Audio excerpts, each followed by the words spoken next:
I want to introduce my dear friend Marla. And it's my delight to introduce her. She's been a friend and a mentor for several years, many years now. She lives in Ashland, Oregon, and is currently the Jackson County Coordinator at Urban Rural Action. In 2017, she told me she was doing this new thing called bridging. It sounded great for her, but it really wasn't, I wasn't drawn to it. And then in 2020, I called Marla to get her perspective on a crisis I was having. I had hit a wall emotionally and spiritually, holding hatred for what I considered to be the bad guys. And because, you know, in that kind of dualism, bad guys multiply like rabbits and walls close in. And working with her changed me, and I consider her one of the amazing healers in my life. With a background in psychology, she's been doing workshops and classes since 2007, using film as a way to gain better understanding to others, to ourselves and others. And in 2017, she has a cat. She has a tail. And in 2017, she began applying her skills and knowledge to understanding the polarization that she was beginning to see pick up speed. And since that time, she's gathered an amazing set of research and tools to understand polarization and how to bridge that gap.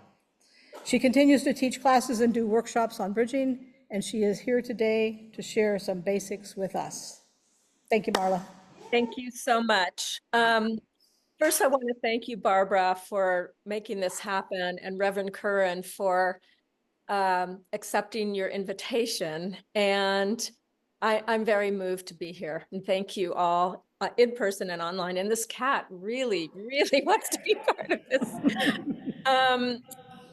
So I want to start with telling you about how I got into this work. So I woke up on the morning of November 9th, 2016, after the presidential election, and there was literally a voice in my head saying, you have to do something about the political divide, which was really funny because I wasn't very political. But I jumped in the deep end, Alice in Wonderland and all that. And I started at the beginning, I collaborated with a colleague, Rob Schlapfer, and we did a lot of presentations, and we take the issues of the day, like immigration or free speech, what have you, and we would present really, I thought, excellent presentations, and we'd say, looked at from the left, blah, blah, blah, looked at from the right, blah, blah, blah, and this is why there's friction. As an educational thing, we didn't have a position ourselves. But what I learned the hard way was that when you introduce issues to people to, well, I say it without being vetted, without having some self-knowledge, let's say, it's counterproductive, because what people would get really triggered, really angry. I could see from their body language, they'd walk out. I got called names, and I saw that it's worse to do that than nothing, because the people just double down on their positions. They'll never come to a so-called bridging event again. So I started doing my own thing, which I'll flesh out as we're talking, which is more like depolarizing within. Like, what stops us from being we are all one, which is such a powerful spiritual and religious idea. And I started doing long-term classes where I would go into a lot of what I call the micro work. And to Barbara's point, we spent a lot of months. We talked once a month for about 3 years. I still talk once a month about these things. And the first bit was just inner explorations, right? Wouldn't you say, Barbara? Absolutely. And then at some point I said, I think we're ready to talk about the issues. And we are now able to talk about anything in a calm manner, just trying to grapple with what's really going on. But my thesis is you can't do that if your nervous system is hijacking you. So all of my orientation is, how do we calm down? And I like the word dispassionate, although I think maybe it's not a good word, but it means like in a more clear, objective, less emotional fashion to assess what's really going on. And then in the classes that I've done long term, in general, everyone reports at the end, their two takeaways are they're less triggered and they're more able to say things like, I don't know enough about X issue to have an opinion. Not only can they say it, but they're very relieved. They're very relieved not to have an opinion about every single thing that runs across the screen of their lives. So let's see. Thank you. So my tagline is celebrating viewpoint diversity. And I do want to say a few things about diversity because it's a big word right now. But I'm wondering how many of you have ever heard the term viewpoint diversity? Let's see. If you can raise your hand in the room, in the real room, if anybody's ever heard that term. I don't see any hands. Not a surprise. Well, and it means what it says, that all points of view are invited to the table, and if nothing else, we understand the world in a better way, what people are thinking and feeling and why. Okay. So Barbara and I were working on this together, and we said, we should really define bridging because a lot of people might think it's different than what we think it is. So bridging to me is not just trying to get the other side to cross the bridge onto mine, right? More than just tolerating points of view different to mine. Some people think bridging means meeting in the middle, and I see it more like comprehending the other side's viewpoint in such a way that it informs and impacts the way that I see the whole issue. And sometimes, and I'll get into it, sometimes our nervous systems get in the way. We get too triggered to just first understand. Bridging is the welcoming of all different viewpoints in order to zoom out and get the biggest view we can, so that we can make optimal decisions and take effective action that will sustainably work in the long run. And the work I do at Urban Rural Action is actually taking groups of people with different points of view on different stations in life to work on projects together and learn how to have relationships across differences. So before we before we can really understand issues, we need to understand the other side and how to stop dehumanizing them. So that's most of my work is really focused on citizen to citizen. Like people say, well, what about the politicians and what about the media? And I say, all we can really do as individuals is how we interact with other people, and often other people that we define as other. So I'm going to actually cut to the chase, and this is almost the last thing I say usually, but if I could wave a magic wand, I would say I would wish for all of us to stop generalizing and stereotyping. These are shortcuts that we make automatically until we catch ourselves in the act and make the choice to slow down and start seeing people freshly, and not just generalize based on their appearance or who we think they voted for, et cetera. I want to talk about the state of our polarized union, now more than ever. And part of my platform really is that we need new narratives. We all have plenty of narratives about how we're not getting along. There was the recent movie called The Civil War, et cetera.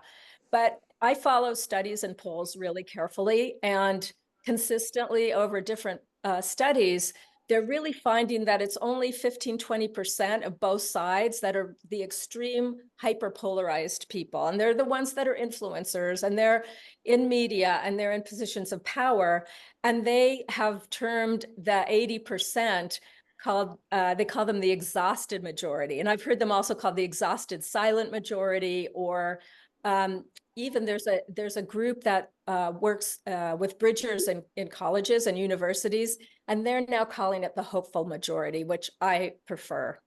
There are a lot of bridging organizations in the US. Most people that I talk to have never heard of such a thing. You have to look for it. Mainstream media on both sides of the aisle will not be talking much about this. Maybe they'll start. But a really good, if you're interested in knowing more. The best bridging organization in the US right now is called Braver Angels. They're very robust, they're rather well-funded, and they do lots and lots of events in every state. So I really recommend them. Now, I want to also talk about something really close to my heart called the Perception Gap Study. And you can also go on perceptiongap.us and do a little quiz yourself. But what they did is it was a very it was a very robust study. And they found out that the majority of people thought people on the other side had more extreme views on things than they did. So for instance, they found out that more people or fewer, oh gosh, this gets really confusing. For example, let's just take, I don't want to pick sides, but let's take borders. That most people on the left thought people on the right were more for closed borders, and more people on the right thought left was for all open borders. But actually about 67%, that is kind of a magic number, are more purple, are more in the middle. So why is this my favorite topic, this perception gap? And really, I almost want this to be the biggest takeaway that you have today. We often take strong, at times unshakable moral stances based on misperceptions. And sometimes those moral stances are almost like what we call sacred cows. They're not to be touched. They're not to be changed. But I'll tell you one thing about my own Alice in Wonderland experience about really understanding positions and issues and policies on a broader way. And I'm not a wonk or anything. I have changed my mind about almost everything, and happily so, because I feel like I'm more dealing with what's really going on than my own tunnel vision. Now, the other part of this is anything we talk about today applies to all realms of our lives, our relationships, our marriages, our children, our work life, our work in organizations. These are all human dynamics. It's just on the political realm, it's all gotten really, really ratcheted up, and the stakes feel really high. Robert Sapolsky is somebody I use a lot in my other classes. He's a neurobiologist, and he does a lot about human behavior and how human behavior is wired. But I found this quote from him and I loved it. It was like, an open mind is a prerequisite to an open heart. And that also brings me to something that I hear people say a lot, oh, well, get out of your mind and into your heart. But in fact, I think the mind and the heart need to be married. And so they can really, really expand. So I also wanted to talk about, I mentioned it a bit, that most religious and spiritual and wisdom traditions have a notion that we are all one. We're all God's children. Most of them, if not all, believe in some kind of golden rule and being kind to other people. My approach is not so much aspirational, but it's more like what gets in the way? Because it's one thing for people to try to be we are all one. I'm not saying that's a bad thing, but if they can't get underneath to find out what is blocking them from feeling that as a natural state, that's for me where the juice is. And the idea of real inclusivity, because inclusivity, as I see it these days, is inclusivity for my tribe or inclusivity for the people I think that deserve it, but not for the people that I hate or I think hate me. And I'm talking about a really broad, inclusive, real inclusivity. So a lot of my work, and we're going to go through some of this today, is understanding our own wiring, which Robert Sapolsky talks a lot about, for us versus them, our biases and our survival instincts. And the way that I think about it is we need to perform a manual override by knowing thyself, using mindfulness, and catching ourselves in the act. There is a way to do that. And once you start doing it little by little, it does become second nature, and it's not the effort it used to be at the beginning. So, time for something new. So, opening our minds to a new perception of the other. that's, I think, a first step, just opening our minds to maybe this person I'm assuming is a red or a blue isn't. What are they? Maybe they're purple. Maybe they have some interesting points of view. I knew a young man who worked very hard on the Trump campaign, but he was for all open borders. I know people who are Democrats who are strong Second Amendment rights advocates. So we don't know. We make these shortcuts to categorize, but in these days, in fact, we can't afford to just make these shortcuts. So I would like you to take a moment. Barbara, can they see this well on their screen over there? Yeah. Okay. So this is a little chart that Braver Angels uses. They do like a pre and a post questionnaire. We're not going to do that, but I'd like you to take a minute and find where you are on this polarization chart. You know, are you hate? And the most important thing is be honest with yourself. You don't have to share this with anyone if you don't want. Hatred, want that the other side wants to harm the country, that they're enemies. Do you disdain them? Are they ignorant and should know better? Are they deplorable? Or pity, they're well-meaning, but they're fooled. They've been duped. Basic respect, they have some valid points, though their overall perspective is flawed, and they have something to contribute. To finally, important perspective, even if I agree only with parts of it, they have a lot to contribute. I also want to take a minute here. I'm a kind of in myself pushing back against the language of disagreement. I prefer to frame it as certain people have come to different conclusions than I have. To me, that feels a lot more open. Okay. So again, know thyself. That's where I start from about depolarizing within. It's an inside job. So this is what I do before I give classes or do movie nights. Really try to get yourself in a mindset of like Zen beginner's mind or an anthropologist from Mars, or that you're learning Russian and you don't even understand, you know, the letters that Russian uses as opposed to our letters. Try to be not have a lot of priors, a lot of prior assumptions or prior knowledge. You can always make an opinion about it later, but to have that perspective, that mindset, makes it really much easier to explore what's being presented to you. There's a thing called cognitive dissonance, and it is when the mental conflict that occurs when beliefs or assumptions are contradicted by new information. So I know early on in my own journey, when I would hear information that contradicted what I believed or I thought I believed at the time, it would make me very confused. I'd often cry. It's like there was so much friction against what I believed, which may have been sacred cows, and this new information and how that might affect. So I was holding on tight. Some people get angry when they have cognitive dissonance. It's a defense mechanism. But when I know that I have this feeling, I know, oh, there's something I don't want to consider here. But if I could really do that dispassionately, I could listen, think about it, and then, you know, change my mind or not. This thing, I didn't used to have this slide, but this has happened to me so much lately. Do not throw the baby out with the bathwater.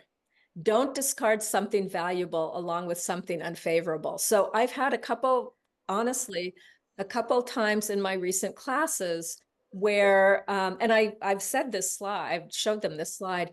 There was one thing I said, one thing out of 90 minutes that they didn't like, and that was it. They were done. And again, as I said, this applies to relationships too, or friendships. Like, how often do we do this? It's just a thing to check. Like, just because someone or an issue, talking about an issue, there's one thing you don't like, doesn't mean you have to throw the whole thing out. Homeostasis, some of you may know this idea, this word. It's basically a scientific word meaning that our organisms, any living organism will always try to automatically get back to balance and calmness, this sense that all is well, there's no threat, I'm safe. And some of what happens with this journey, as I said, I've had my own experience, you need to prepare to leave your comfort zone. Cognitive dissonance is going to happen. Nervous system reactions are going to happen. And for instance, when I jumped into working with Rob, doing these presentations, sometimes 3 and 4 times a week, I would have to get into a hot bathtub many times a week just to calm my nervous system down. But I really was motivated to go forward. And as many of you may know who have gone through any therapy or dark night of the soul, if we can tolerate being uncomfortable for a while, there's often new growth out the other end. Change begins at the end of your comfort zone. There's a fable some of you might know. It's about the blind man and the elephant. And a man asked 6 blind men to describe an elephant. And, the one with the tail said, oh, it's a long rope. And the one with the trunk said, oh, it's a hose. And they're all only able to perceive what they can perceive. And we are all the blind men. Every one of us has blind spots. This is a meme from the series Mr. Robot. This is no longer a question of what I'm seeing. No, we know that's not reliable. The real question is, what am I not seeing? And that's a really important question. If you go further into bridging explorations, this idea to keep us more honest with ourselves. Like, I know I'm not seeing everything. It's literally not possible for us to perceive everything. So part of why that's impossible is we all have something called confirmation bias. So this is the thing, the tendency to search for, interpret, and remember information in a way that confirms my pre-existing beliefs. So that's when people cherry pick facts or, discount something because it doesn't go along with my own beliefs. There's another thing that goes along with that called disconfirmation bias. And that means rejecting things that go up against what you already believe. But that's also very dangerous. So it keeps us in a very narrow silo of what our beliefs are. And to get back to viewpoint diversity is the only reliable way to counter confirmation bias. If we're all hanging out with people who think just like we do, either online or in person or at work or in our families, we will not have anyone to show us our blind spots. We won't be able to see what we can't uncover by ourselves. And here's the blind spot. We're all programmed. It's a feature, not a bug. It's not a glitch. We all have blind spots. I'll give you an personal example. My ex-husband was really an ethical person. And often when I had a moral problem, I'd say, okay, I have this situation, I could do A, B, or C. And he'd always say, well, what about D or E? Always they were something I had never considered. And often I picked one of his choices. So it really expanded my capacity to respond to a situation also. Another really important tip is listening without forming a rebuttal. If I am talking to one of you one-on-one and you have a different opinion than I do about whatever, I'm sitting there whole time saying to myself, yes, but, and forming my argument the minute I can get a word in edgewise, it means I'm not listening. You can hear without listening. And again, circling back to our nervous systems, if I'm getting triggered, literally when that part of our brains are activated, the more primitive parts, we cannot think with our prefrontal cortex. I mean, they've proven this. So again, it all comes down to how do we calm ourselves down enough to be able to really understand what's going on. So the next thing I want to talk about is humility. And in my long-term classes, that's the first thing I start with. We talk about how to cultivate humility. I can't see you, so you'll just have to see yourselves. Who here has never been wrong? Oh, I don't see any hands up. Okay, thank you, Barbara. Usually there's one wiseacre who raises his or her hand, but yes, I mean, it's human to make mistakes, right? Why is it so hard for us to admit we're wrong? So that could be a week-long workshop right there, but I'll give you some high points. So feeling right makes us feel good about ourselves, right? We can feel strong, self-righteous, powerful, certain, confident, secure, safe. We also can bond with our tribe, with our like-minded group of people, because oh, somebody called it, I heard a new thing yesterday, like a huddle mentality, HUDDLE, huddling around and feeling safe and secure in that. I mean, we're wired like that. And another biggie, again, this would be its own workshop, is shame. There's so many reasons why we feel ashamed when we get something wrong, or we even changing our minds sometimes can make us feel ashamed, or we won't change our minds because it feels shameful. If we change our minds, it means we weren't correct about something before. So part of cultivating intellectual humility, as well as emotional and moral humility, is it's okay to be wrong. And the definitions of humility I like are knowing my strengths and limitations with no self-judgments about them. So it's not false modesty, but really more to the point, nothing to defend, nothing to prove, nothing to hide. And I'm going to say it again, and I really want you, let that sink in, what that might feel like. Nothing to defend, nothing to prove, nothing to hide. I'm going to show a little clip now. Catherine Schultz, there's a longer TED Talk that I highly recommend. This is 2 minutes taken from that. And she's written a wonderful book called Being Wrong, which I used, and I taught a college course about right and wrong. She's fabulous. So think for a moment about what it means to feel right. It means that you think that your beliefs just perfectly reflect reality. And when you feel that way, you've got a problem to solve, which is, how are you going to explain all of those people who disagree with you?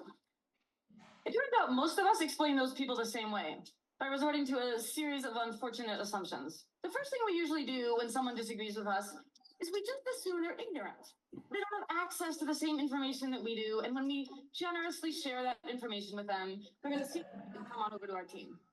When that doesn't work, then we move on to a second assumption, which is that they're idiots. They have all the right pieces of the puzzle, and they are too moronic to put them together correctly. And when that doesn't work, then we move on to a third assumption. They know the truth, and they are deliberately distorting it for their own malevolent purposes. This attachment to our own rightness causes us to treat each other terribly. But to me, what's most baffling and most tragic about this is that it misses the whole point of being human. The miracle of your mind isn't that you can see the world as it is. It's that you can see the world as it isn't. We can remember the past, and we can think about the future. And we can imagine what it's like to be some other person in some other place. And we all do this a little differently, which is why we can all look up at the same night sky and see this, and also this, and also this. And it is also why we get things wrong. If you really want to rediscover wonder, you need to step outside of that tiny, terrified space of rightness. Look around at each other and look out at the vastness and complexity and mystery of the universe, and be able to say, wow, I don't know, maybe I'm wrong. So I want to talk about certainty for a moment. Now, our nervous systems really like the feeling of certainty, but it's kind of a false homeostasis, because we can feel certain even when we're wrong. So one of the definitions is the conviction that I cannot possibly be wrong. And we've already established that we're wrong at least some of the time. I found a quote, "Only the closed mind is certain," which has really served me well to keep in mind. Tony Schwartz, he says, let go of certainty. The opposite isn't uncertainty.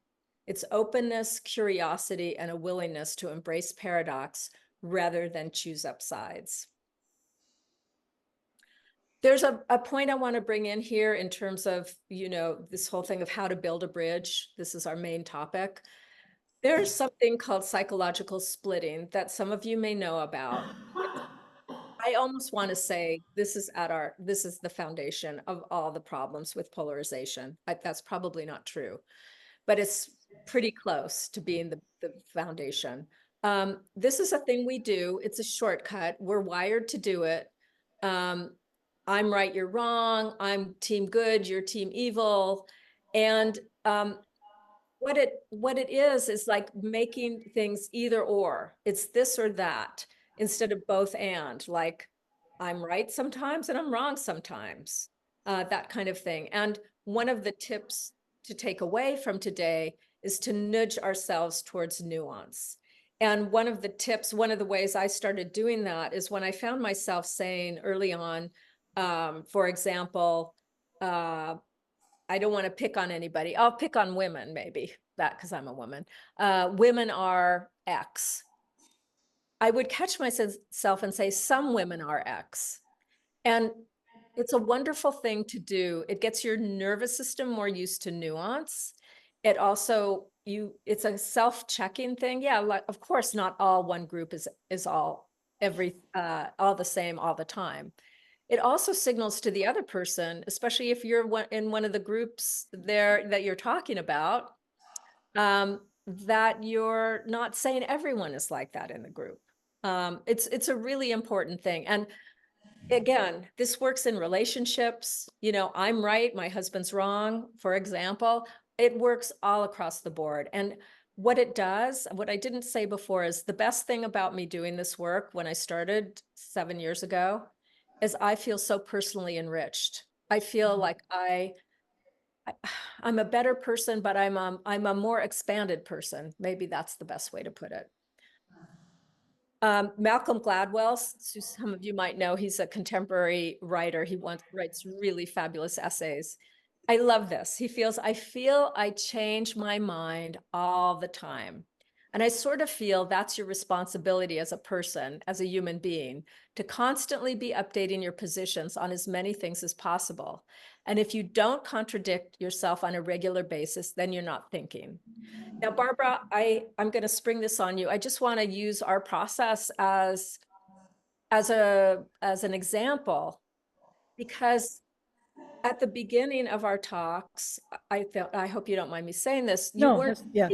yeah, you weren't ready to even look at the positions. But now what I see you is really considering, like, I never thought about it this way. And our discussions are rich, and we're not trying to even come to a conclusion. We're just saying, how can we understand this better? And I'm very moved right now, but I feel you're in a very special place where you're really willing to change your mind over and over again. Thank you. So here's another thing to watch out for. And I know in the past, I was super guilty of this. It's something called contempt prior to investigation. And contempt is the feeling that a person is beneath consideration, worthless, or deserving scorn. And in couples therapy, they often, or many therapists think that by the time there's contempt in the couple, it's probably not salvageable. But contempt prior to investigation means that we invalidate others' points of view without even considering them. So I know early on, like I wouldn't want to read other articles that seem contrary to my perspective and that kind of thing. And that's really changed. Charles Eisenstein, who's also contemporary, some of you may know who that is. I love this quote from him. He says, next time you post online, check your words to see if they smuggle in some form of hate, dehumanization, snark, belittling, derision, some invitation to us versus them. Notice how it feels kind of good to do that, like getting a fix. And we are not going to talk in the Q&A about politics or policy, but we all know that there's a lot of upheaval right now. And you each have the choice personally in your interactions with people. Are you going to make things worse? Or are you going to make things better? And just sometimes refraining from a knee-jerk response about current events is doing the world a great service. We don't need to be more riled up right now. That's not helpful. I have a couple recommendations. This book, Monica Guzman is a prime mover in Braver Angels. She's written a very accessible book. She's liberal and her parents are very conservative. So she's taken that as her boot camp, I think, and she's come away with great takeaways. And she's a very bridging, truly bridging person. And it's a very accessible book. It's not wonky because I don't read wonky books. The other thing, because people ask me all the time, so who do we look? We didn't talk about media, but media is a huge problem. We're really getting different facts, depending on what we read. But this guy is my biggest living hero is this man, Isaac Saul. He has a thing called Tangle, and every day in a 15-minute read, he gives a couple paragraphs about a current event. There's lots of hyperlinks, so you can go as deep into it as you want. Then he gives 3 views from the right, 3 from the left, and then he gives his take. And his take is very balanced. I know someone's thinking when they will criticize their own side and give praise to the other side. Then I know they're not just running by their own ideology. And I'm going to end with this clip and then we'll do Q&A. This is Arthur Brooks, who was the head, he's a conservative, and I think he's Roman Catholic. He was the head of the American Enterprise Institute, which is a conservative think tank. We don't have an anger problem in American politics. We have a contempt problem in American politics. Contempt is defined by social psychologists as the utter conviction of the worthlessness of another human being. If you listen to people talk to each other in political life today, they talk to each other with pure contempt. When somebody around you treats you with contempt, you never quite forget it. So if we want to solve the problem in polarization today, we have to solve the contempt problem. I sometimes write with the Dalai Lama. I was thinking about this contempt problem. I said, Your Holiness, what do I do when I feel contempt? And he said, practice warm-heartedness. And I started thinking about it, and it's true. When I do that, when we do that, when we have leaders who can do that, it's utterly world-changing. Catch yourself. You can show true strength if next time you hear contempt, you answer with warm-heartedness. Every single one of us is going to have an opportunity on social media or in person to answer somebody's contempt. Are you going to do it the right thing and make the world a little bit better and show your strength and make your enemies your friends? Or are you going to make the problem worse? That's a question each of us gets to answer probably in the next 24 hours. So, okay, so we're going to start the Q&A. Barbara will explain how we're going to do that. And again, we won't be discussing politics, politicians, or policies today. Really, the effect this material's had on you and question about the material is what I'm looking for here. Okay, I'm going to stop the share. I'm going to... Is this good, Barbara? Are you You're seeing? good, yes. Okay. You are good. Okay. So Robin has a microphone, and we're going to go back, and if there's someone online that wants to speak, we're going to go back and forth between the line and the room. But let's start to see if there's somebody in the room.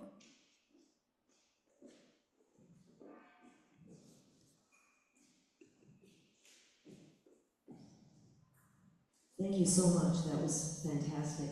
I have Sorry. a half-formed question, so forgive me if it's not totally formed, which is a loneliness. What I'm hearing from you that really resonates is that this is about really one-on-one interactions in terms of how to regulate yourself. So from that space, without talking about politics, policies, or politicians, I feel, how do you, or have you explored the loneliness of doing some of those things, not particularly well, that you talk about in terms of warm-heartedness and really listening to people and stepping outside your box a little bit and then really feeling like there's no ground underneath your feet, that you are in the minority and the group that you tribally identified with is no longer a safe haven for you. So I don't know if that question, if I'm articulating it well enough. I think I understand. So first of all, I have so many thoughts. I've got to sift them. Brene Brown wrote a book called Braving the Wilderness, which was very much about bridging. And she talked about needing to leave our ideological bunkers, which is really hard on our nervous systems. And I don't know if that's exactly what you were asking, but I think it was a part of your question. She talked about learning to belong to ourselves. And which is a good anyway, politics or otherwise. So am I getting close to answering your question? Is this what you were talking about? I think so, yes. So it is about feeling like I used to belong to an ideological tribe, let's say, for lack of a better word. Yeah. And I no longer feel that way, but I don't feel like there's another tribe I want to belong to either. Okay. All right. I understood then. It's a little hard for me to hear. So I've got my closed captions on for you guys. Yes. And what I talk about in my classes, and maybe you'll relate to this, how can we become a new tribe without becoming tribal? And so what happens in the people now that I'm with, because honestly, I'm just politically homeless. And sometimes even with voting or issues, I'll lean a little right on some things and a little left on some things. I don't even think of it a right and left, just what it occurs to me. But I think for me, it's been a mixture of belonging to myself, even having a spiritual idea about this. Like, I know what I'm doing, and maybe somebody else out there in the ether knows what I'm doing. And that was very comforting to me. And now I feel more, this is the thing, which is so interesting, is once I think for me, like seeing what I talked about at the beginning, what gets in the way of we are all one, or feeling part of a spiritual fabric. It happens. So now I'm not that, it's not that important to me, actually, if the people I'm around are like-minded. It's more like I want to be around people who are like-hearted. And anyway, I could meander for another hour, but I'll stop here. I like that, like-hearted. Yeah. I'm not sure I can see the hands online with the screen I've got. So let me go here real quick. And if anybody has a question online, if you could raise your electronic hand. Not right now? Okay, then. We're going to go to a second question in the room. Hi, Marla. So I'm Corinne. It's wonderful to meet you, and I Oh, think you too. it's so brave of Barbara to have recognized that this was what we needed to hear. And I think it's what the interfaith community needs to hear. I have lots of thoughts about it that I'll send to both of you. So this is maybe a delicate question, and I don't even know that I have it in the right form. But I'm thinking about some of the potential movements in our world that will cause less freedom for individuals who have fought hard for those freedoms, that literally will put them in danger's way. And it is really hard to stand up against something that you know is going to be hurtful, harmful, terrifying, death-dealing, without adding to the polarization. Yes. Can you speak to that? Yeah, I will try. So I'll start with a story about a woman who started taking my classes when I first started, or the second year, I knew her, and I had a limit of 20 people, and I needed an answer, yes or no. Was she going to join the group? And she flip-flopped. It was yes, it was no, it was yes and no. And finally I said, Sherry, I need to know, like, this is the day I need to know because somebody else wants your place. And she said, she said, I'm an activist, and I'm really afraid if I take your class, I won't be able to do that anymore. And I said, I honestly, I don't know what's going to happen if you take my class, but one possibility is you will be a better activist. And why I said that, and I think where she landed is I don't, I think I understood between the lines, Curran, that, you know, how do you address something without creating more pushback? Because that's what too much of what's happening now. Like a strong activist stance can create so much pushback on the other side that it creates an escalating polarization. So how does one do effective activism or advocacy without creating more polarization? What I found is often when I dug deep into certain issues, which we're not going to talk about today, I found out that I actually didn't understand enough to know really what the issues were and what the others, I assumed that the other side thought and felt certain ways, and I was wrong.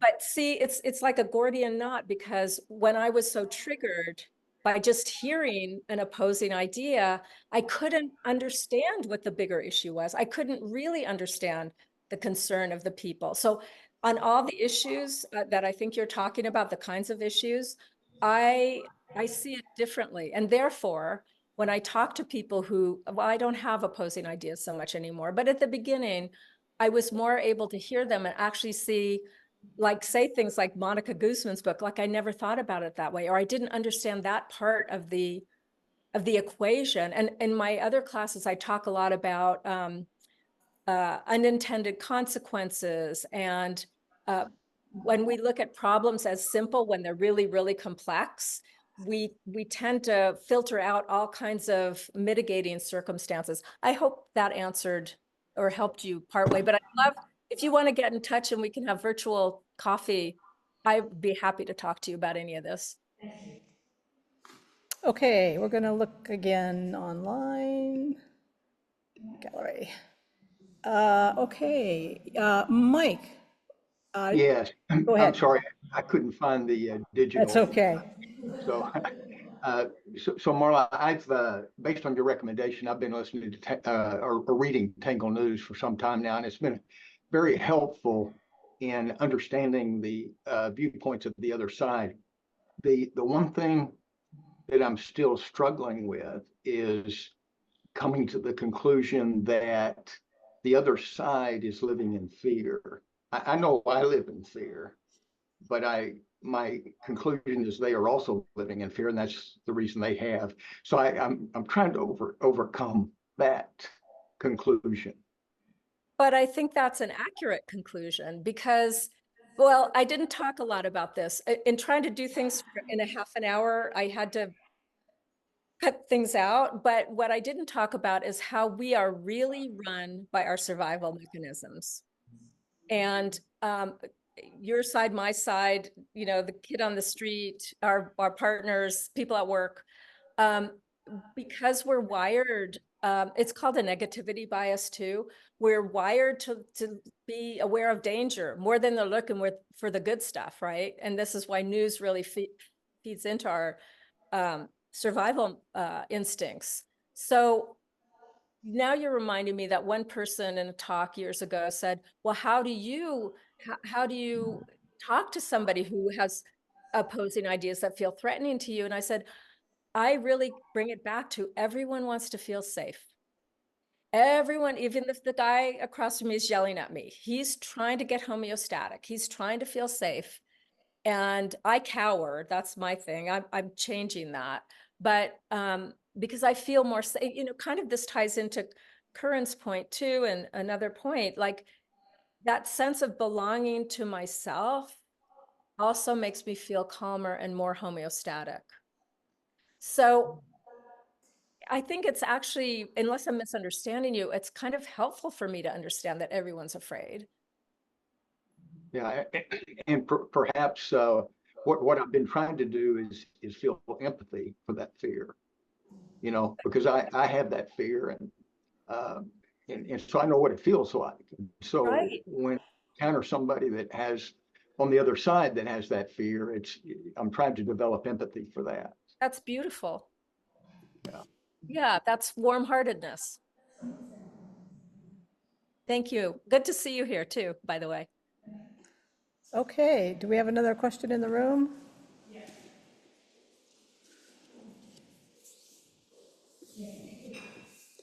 She's getting her exercise. It starts in me, as you said. It starts with me and in me. And actually, compassion for myself.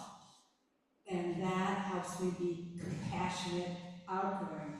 I was raised to be self-righteous. Well, maybe they didn't intend that, but that's how it happened. And self-righteousness is just horrible in relationships. And my favorite new word is curiosity. I'm curious. And it sounded like a lot of times you were kind of saying that. I'm curious why I just said that, or what that thought is about, or, you know, why am I afraid? That sort of thing. And curious is so non-judgmental. Like our spiritual teacher says something is unskillful. When I heard that word, I thought, okay, my life can end now knowing about unskillful instead of ashamed and bad and no good, and, you know. So unskillful and curious, that is a comfortable place to be with an open mind and open heart. Thank you so much. Thank you. And I love that. And in the bridging world, that's one of the things they talk about a lot is how to cultivate curiosity. And I just can't circle back enough to this survival mechanism in our nervous systems. You cannot be curious if your nervous system is making you afraid, right, Mike? Like you literally can't do that. Yeah. Curiosity, you have to have a relaxation. You have to be homeostatic to be able to really be curious. And I'll tell you, I know we're getting close to time, but if all you do is stay more calm and don't escalate things, you are doing the world a big, big service. And it has a ripple effect, but it's also role models for others. Don't underestimate that. And it doesn't take a majority of people to make a tipping point. That's the other thing. Okay. Anybody online? Okay. Do we have another question in the room? I'm not seeing anybody. I think, Marla, we're coming to our natural end. Okay, Oh, wait. well, I want to invite, Oh, sorry, hold on. okay. Yes, there is a question.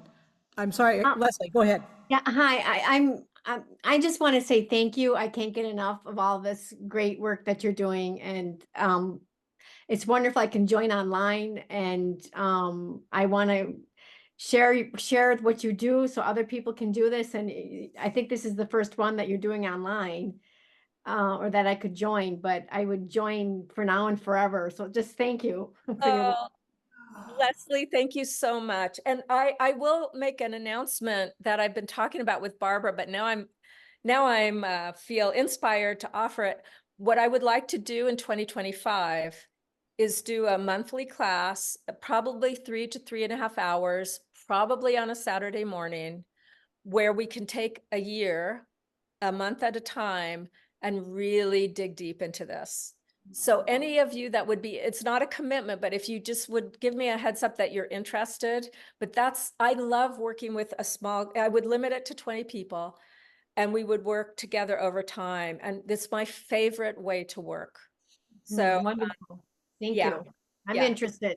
Okay, good. I'll mark you down. You don't need to email me. And for other people too, I think Barbara has a sign-up sheet for my newsletters. I don't overdo it. I don't give your emails out. But if you do want to be kept in the loop, I do want to do more online. It's limited just to stay here. Okay. Marla, That, yes. thank you so, so, so much.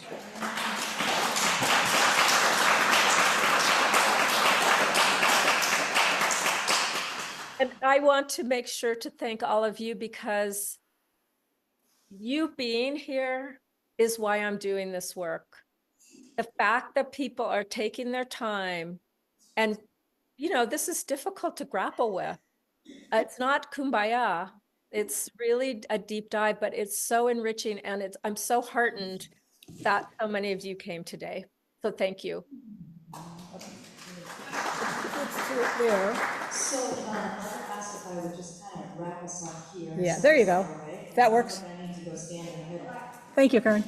So, just two things that I want to highlight that are so easy for you to do right now. If you take out your phones, you can look up the perception gap study. I did it really fast, not to distract from what we were saying, but just to see how easy it is, and it's really easy.